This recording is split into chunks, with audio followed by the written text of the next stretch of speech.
Halo, perkenalkan nama saya Yohana Gebi Odilia. Dalam video kali ini saya akan membahas tentang hukum. Namun yang saya bahas hanya pada poin-poin yang penting dan dasar untuk kita ketahui. Nah, sebelum kita masuk ke dalam materinya lebih lanjut, kita harus tahu bahwa hukum adalah kumpulan norma dan sanksi. Nah, seperti yang kita tahu bahwa hukum itu mengatur sanksi penyalahgunaan kekuasaan dalam bidang politik, ekonomi, dan masyarakat. Nah, seperti yang kita tahu bahwa Indonesia itu sangat kental dengan namanya hukum. Nah, di Indonesia sendiri itu menggunakan hukum adat. Nah, seperti yang kita tahu juga bahwa adat istiadat di Indonesia itu cukup banyak, makanya dan kenapa hukum ini yang diterapkan. Nah, kemudian dalam hukum ada 5 jenis hukum. Di antaranya ada hukum undang-undang, hukum kebiasaan, hukum traktat, ada hukum jurisprudensi, dan hukum ilmu. Nah, kita akan bahas satu-satu dan beserta contohnya juga. Pertama adalah ada hukum undang-undang. Nah, jelas dan tentu hukum ini berada di dalam perundang-undangan. Contohnya ada KUHP atau Undang-Undang Hukum Pidana. Yang kedua ada peraturan pemerintahan atau PP, kemudian ada keputusan presiden atau Kepres. Nah, kemudian ada hukum kebiasaan.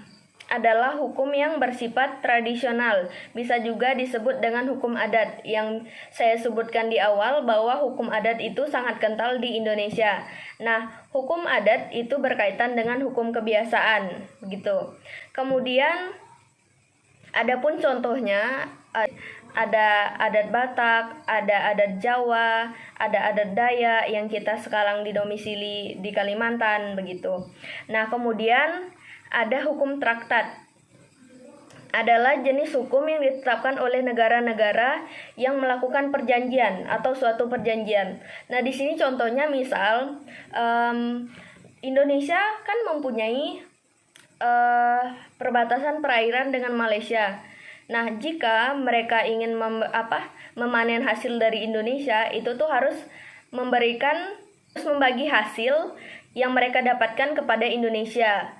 Kemudian ada hukum jurisprudensi, yaitu hukum yang melalui keputusan hakim terdahulu karena UU-nya belum jelas. Seperti contohnya yang saya kutip dari portal berita yaitu Kompas, bahwa ada salah satu warga Indonesia yang mengajukan permohonan perubahan status setelah mengubah kelamin dari laki-laki ke perempuan. Nah, kemudian ada hukum ilmu.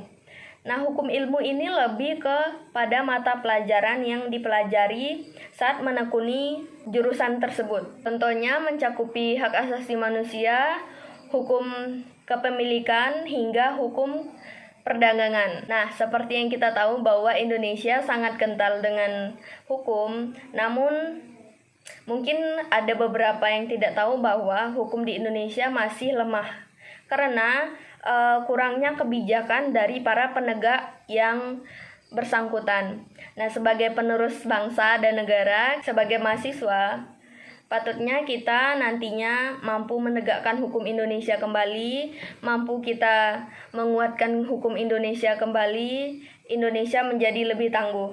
Dan sekian yang bisa saya sampaikan. Semoga bermanfaat bagi kita semua. Jika ada kurang dan lebihnya, saya mohon maaf. Terima kasih.